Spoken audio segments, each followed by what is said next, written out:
Radhe Radhe. Welcome to my YouTube channel Abhinav technical classes by MS Yadav. आज हम लोग उसी में आगे कंटिन्यू करेंगे जो हम लोगों ने पीछे लॉ ऑफ रेजिस्टेंस के न्यूमेरिकल लगाए थे, क्वेश्चन लगाए थे, उसी में आगे हम लोग पढ़ेंगे। ये रहेगा आपका topic part 4, law of resistance part 4। तो प्रतिरोध के नियम पार्ट 4 में ये बहुत इंपॉर्टेंट क्वेश्चन इसमें आज हम लोग करेंगे। वेरी इंपॉर्टेंट क्वेश्चन रहेंगे। शायद कुछ लोगों के लिए क्वेश्चन ऐसे रहेंगे कि बिल्कुल नए होंगे और पूरी तरह समझ में आने वाले हैं। तो उसी में से एक पहला क्वेश्चन है, यदि एक 10 ओम, ध्यान से देखेंगे, यदि एक 10 ओम के चालक तार को, चालक तार कितना है 10 ओम का है, तब तक खींचा जाए जब तक कि उसकी मोटाई आधी ना हो जाए तो प्रतिरोध होगा। अगर किसी को क्वेश्चन आ रहा है तो इसका आंसर कमेंट करके बताएं जिसको पहले से आ रहा था। तो देखेंगे एक ये कोई चालक तार है, ये कोई चालक तार है जिसका रेजिस्टेंस है 10 ओम, 10 ओम रेजिस्टेंस है, और कोई इसकी लंबाई है L मीटर और एरिया है A। ठीक है, L मीटर लंबाई है, 10 ओम का रेजिस्टेंस है, A एरिया है। एक कह रहा है खींचना है, तो तब तक खींचा, कितना खींचना है। अब यहाँ पर ये बात आती है कितना खींचा जाए, कि जब तक कि उसकी मोटाई आधी ना हो जाए। बहुत इंपॉर्टेंट पॉइंट है, जब तक कि उसकी मोटाई आधी ना हो जाए। तो यानी मोटाई आधी कब होगी, जब एरिया 1/4 हो जाएगा, क्योंकि हमने पढ़ा था एरिया के लिए πr² या एरिया बराबर π/4d²। तो अगर किसी की त्रिज्या, मोटाई या व्यास को दुगुना कर दिया जाए तो एरिया 4 गुना हो जाता है। यदि किसी की त्रिज्या, मोटाई या व्यास को आधा कर दिया जाए तो एरिया 1/4 हो जाता है। ये पहले टॉपिक में हम लोग पढ़ चुके हैं कि एरिया में बदलाव स्क्वायर में मिलता है। तो यहाँ पर मोटाई, मोटाई का मतलब व्यास से मोटाई कितनी हो जाए, आधी, तो एरिया कितना हो जाएगा 1/4। यानी जो एरिया होने वाला है वो 1/4 होने वाला है, 1/4 होने वाला है। तो इसका मतलब ये कब होगा, अगर खींचा जा रहा है एरिया 1/4 कब होगा, जब लंबाई 4L हो जाएगी, लंबाई 4 गुना बढ़ जाएगी, एरिया 1/4 हो जाएगा। तो इसको करने के तरीका क्या है, एक तरीका ये है R डायरेक्टली प्रोपोर्शनल L/A। यहाँ पर लंबाई कितनी हुई है 4 गुनी, तो ये हो जाएगा 4R। अब R की वैल्यू कितनी थी 10। अब एरिया कितना हो रहा है 1/4 हुआ है, तो 4 का भाग दे दिया, सॉरी 4 का गुणा हो जाएगा इसमें, एरिया 4 गुना घटा इंटू 4, तो ये कितना हो जाएगा 160, 160 ओम। ये आंसर आएगा। क्यों, आप देखेंगे 10 ओम का प्रतिरोध था पहले से, लंबाई 4 गुनी हुई है, क्योंकि लंबाई 4 गुनी होगी तभी एरिया 1/4 होगा। ठीक है, तो लंबाई 4 गुनी होने से प्रतिरोध 4 गुना हो जाएगा, 10 का 40 हो जाएगा, और एरिया 4 गुना कम होने से रेजिस्टेंस फिर 4 गुना हो जाएगा, तो 40 × 4 कितना हो जाएगा 160 ओम। तो एक तो तरीका ये है। दूसरा तरीका हमने कैसे बताया था, बिल्कुल आसान बताया था, क्या कि RT बराबर R × N²। याद करो, ये पॉइंट हमने बताया था, जब मोटाई, त्रिज्या, व्यास की बात करते तो ये फार्मूला लगा दें। यहाँ ये सब करने से अच्छा ये लगा दें सीधे ही। तो यहाँ पर R का मान कितना है 10, और N कितना हुआ है, ये ध्यान दें, N कितना हुआ है 4। 4 गुना लंबाई बढ़ी है, 4 गुना एरिया घटा है, बात एक ही, एक कोई बात ले लो, चाहे ये ले लो चाहे ये ले लो। तो 4 का क्या कर देंगे स्क्वायर, तो कितना हो जाएगा 10 × 16, 16, ये हो जाएगा 160 ओम। ये आंसर आ जाएगा। तो आंसर चाहे यहाँ से इस तरह से कर लें और चाहे ऐसे करें, आंसर ये आया 160 ओम। ठीक है, 160 ओम। तो ये बात समझ में आ गई होगी। अगर किसी तरह की कोई डाउट हो, किसी तरह की कोई दिक्कत आ रही हो, तो कमेंट करके पूछें, या व्हाट्सएप में बात कर सकते हैं, पूछ सकते हैं, या फ़ोन भी कर सकते हैं। अब आगे हम नेक्स्ट दूसरा क्वेश्चन देखेंगे। क्वेश्चन, यदि 1 R ओम के, ध्यान से देखेंगे, यदि 1 R ओम के, कोई 1 R ओम का चालक तार है, R ओम का कोई चालक तार है, ये कोई चालक है जिसका रेजिस्टेंस R ओम है। R ओम के चालक तार को तब तक खींचा जाए, इसको खींचना है, तब तक खींचा जाए जब तक कि उसकी मोटाई 1/4 ना हो जाए, यानी जो मोटाई है 1/4 ना हो जाए, यानी D जो है डायामीटर वो 4 गुना कम ना हो जाए। तब तक खींचना है। तब यहाँ से बहुत इंपॉर्टेंट पॉइंट आता है, और इसको अगर हम फार्मूले से नहीं करेंगे तो ये बहुत लंबा हो जाएगा। देखेंगे, अगर हम कहें कि किसी का व्यास 4 गुना कम कर दिया जाए तो जो एरिया होता है वो स्क्वायर में चेंज होता है। अगर व्यास 4 गुना कम हो जाएगा तो इस एरिया 16 गुना कम हो जाएगा। कितना कम हो जाएगा? 16 टाइम एरिया कम हो जाएगा। क्यों? क्योंकि हम पहले भी पढ़ चुके हैं कि जो एरिया है वो त्रिज्या, व्यास और मोटाई के बदलाव से स्क्वायर में बदलता है। तो अगर कोई चीज़ आधी हो रही है तो एरिया 1/4 हो जाएगा, और अगर कोई चीज़ 1/4 हो रही है तो एरिया 16 टाइम स्क्वायर, 4 का स्क्वायर 16 गुना कम हो जाएगा। 2 गुना कम हुआ था तो स्क्वायर होता 2 का स्क्वायर, 4 गुना कम हो 16। ठीक है, तो एरिया 16 गुना कम हो जाएगा तो लंबाई 16 गुना बढ़ जाएगी, क्योंकि खींचा गया। जितने गुना लंबाई बढ़े उतने एरिया, जितना एरिया कम होता है लंबाई उतने ही गुना बढ़ जाती है। पहले टॉपिक हम पढ़ चुके हैं। तो अगर कोई डाउट है तो पार्ट 1, पार्ट 2, पार्ट 3 ये वीडियो ज़रूर देख लें। बहुत इंपॉर्टेंट टॉपिक हैं इसमें, और सभी लोगों को अच्छे से समझ में आ जाएंगे। तो यहाँ पर 16 गुना लंबाई हमारी बढ़ेगी, एरिया 16 गुना कम हो जाएगा। तो अगर ये चीज़ हम यहाँ तक पहुँच जाते हैं तो हम क्या करेंगे? आर डायगोनल प्रोपोर्शन L/A, L 16 गुना बढ़ जाएगा तो रेजिस्टेंस 16 गुना बढ़ जाएगा, 16R हो जाएगा। एरिया 16 गुना कम हुआ है तो रेजिस्टेंस भी 16 गुना बढ़ जाएगा। तब ये कितना हो जाएगा? 256R।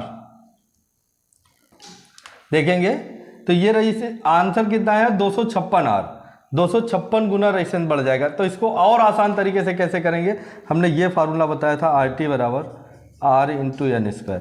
तो ध्यान देंगे, इससे करने से अच्छा जब त्रिज्या, व्यास और मोटाई की बात करता है तो RT बराबर R/N² लगा दें फार्मूला।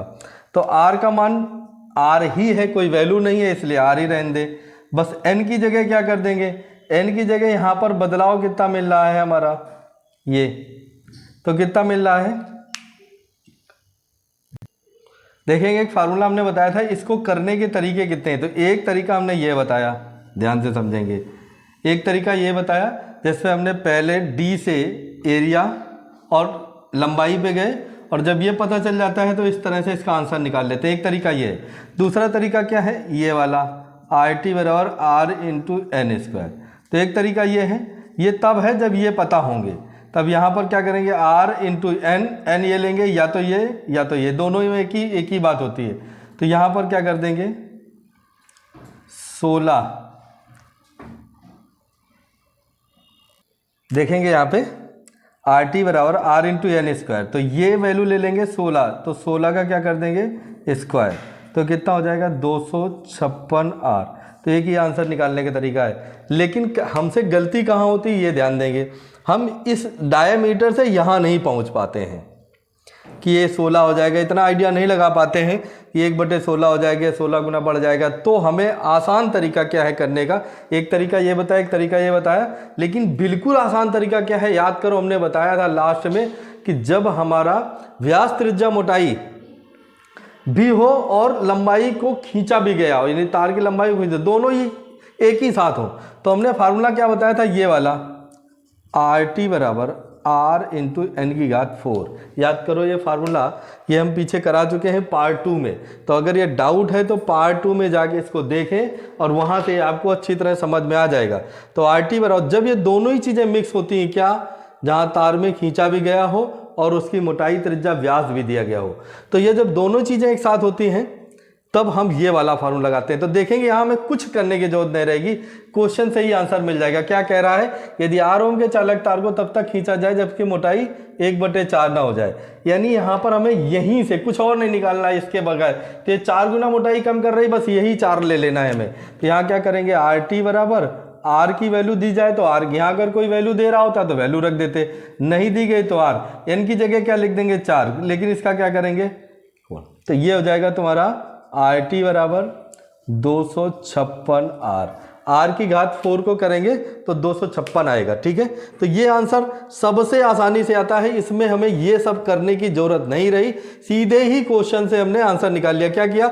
RT और R/N की घात 4 किया, यहाँ 4 रख दिया और ये आंसर आ जाए। अगर ये वैल्यू R की कोई वैल्यू दी गई होती, मान लिया जाए इसी में कह देता R का मान जो है वो 10 ओम है, ऐसा कह देता, तो यहाँ आंसर क्या आ जाता तुम्हारा? RT बराबर 256 × 10, यानी ये ओम, ये आंसर आ जाता। तो उम्मीद करते हैं ये टॉपिक और पॉइंट आपको अच्छी तरह समझ में आ गया होगा। तो और देखेंगे आगे, देखेंगे क्वेश्चन है, यदि एक R ओम के चालक को दबाव बल लगाकर उसकी मोटाई को दोगुना कर दिया जाए तो प्रतिरोध क्या होगा। तो चालक तार में क्या लगाया गया है, दबाव बल, और साथ में क्या है, मोटाई, व्यास और त्रिज्या का क्वेश्चन दोनों एक साथ है।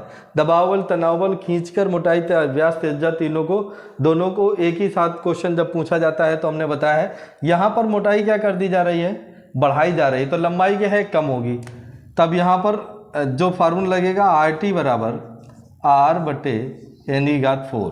तो एक तो ये सीधा फार्मूला है जिससे आंसर आएगा। तो देखेंगे R का मान दिया नहीं गया, R ही रख देंगे। N का मान दिया गया है कितना, 2, तो 2 का क्या कर देंगे, घात 4, तो हो जाएगा R, और 2 का घात 4 कितना होता है, 8, 16। देखेंगे ये हो जाएगा तुम्हारा 16। तो जो प्रतिरोध है 16 गुना कम हो जाएगा। अब हम एक तो तरीका बिल्कुल आसान रहा, क्या, क्योंकि जब दोनों ही चीज़ें, दबाव, तनाव या खींचकर या मोटाई, व्यास, त्रिज्या, दोनों ही चीज़ें एक साथ होती हैं तो हम ये वाला फॉर्मूला लगा देते हैं। तो प्रतिरोध घटता है तो ये वाला, और बढ़ता है तो कौन सा, पहले पीछे हमने पढ़ा था R⁴, ये वाला। तो यहाँ पर प्रतिरोध घट रहा है, क्यों घट रहा है, क्योंकि जब भी दबाव की बात करेंगे तो लंबाई घटेगी, एरिया बढ़ेगा, और जिसकी लंबाई कम होगी, एरिया बढ़े, तो ये क्लियर होगा, प्रतिरोध क्या हो जाएगा, कम हो जाएगा, तो ये वाला लगा देंगे।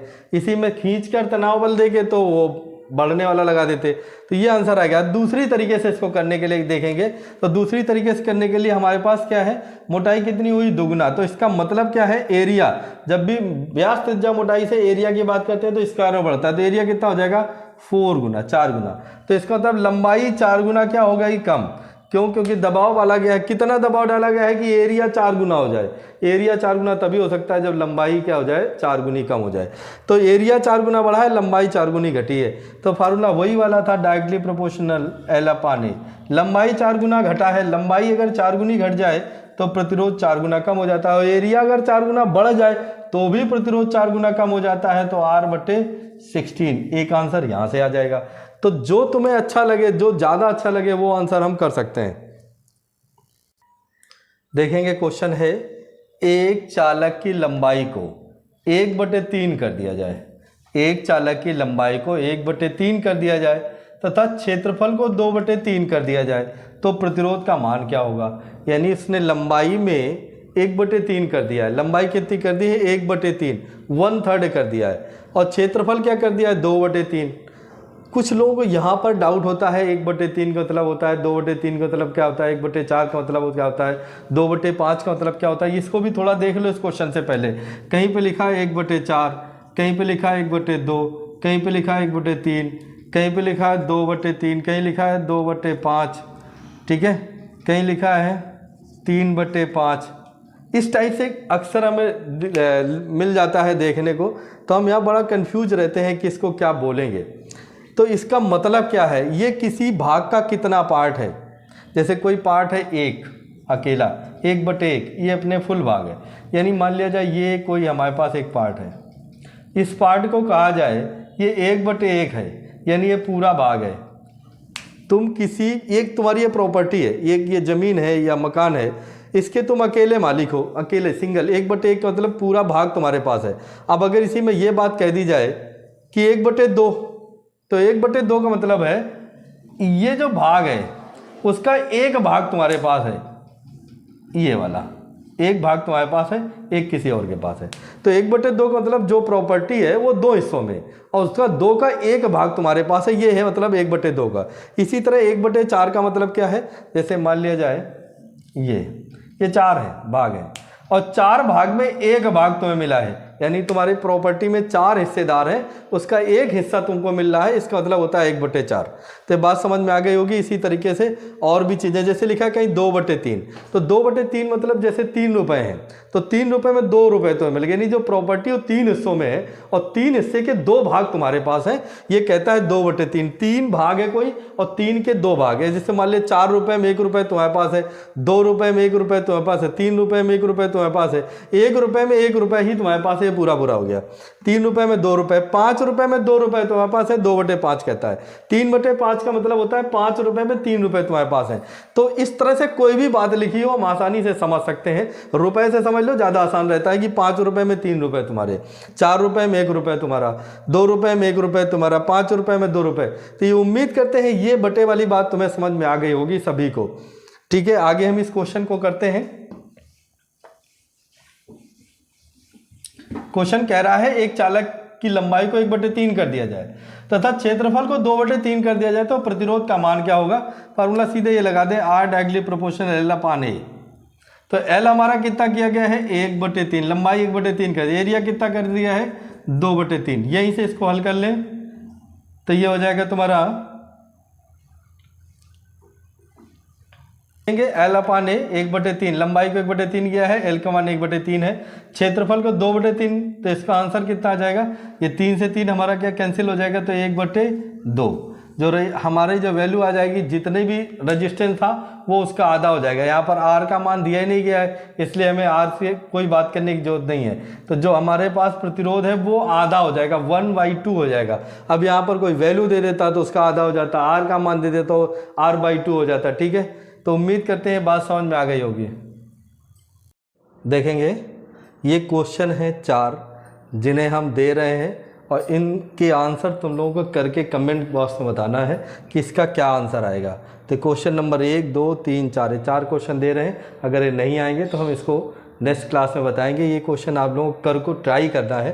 तो क्वेश्चन है एक चालक की त्रिज्या को 1/3 कर दिया जाए और लंबाई को 2 गुना कर दिया जाए तो प्रतिरोध का मान कितने गुना होगा। दूसरा क्वेश्चन है यदि चालक की लंबाई को 2/3 कर दिया जाए और उसके व्यास को दुगुना कर दें तो प्रतिरोध का मान कितने गुना होगा। नेक्स्ट है एक चालक पर तनाव बल लगाकर क्षेत्रफल को 1/3 कर दिया जाए तो प्रतिरोध का मान कितने गुना होगा। एक चालक पर दबाव बल लगाकर क्षेत्रफल को 1.5 गुना कर दिया जाए तो प्रतिरोध कितने गुना हो जाएगा। ये हमें क्वेश्चन करके बताना है। तो उम्मीद करते हैं ये आज का टॉपिक, आज का वीडियो जो रहा ये आपके लिए यूज़फुल रहेगा और इसको पढ़ने के बाद, इस वीडियो को देखने के बाद अपने दोस्तों को शेयर ज़रूर करें और इस वीडियो को देखने के बाद लाइक कर दें और चैनल को सब्सक्राइब कर दें। Thank you.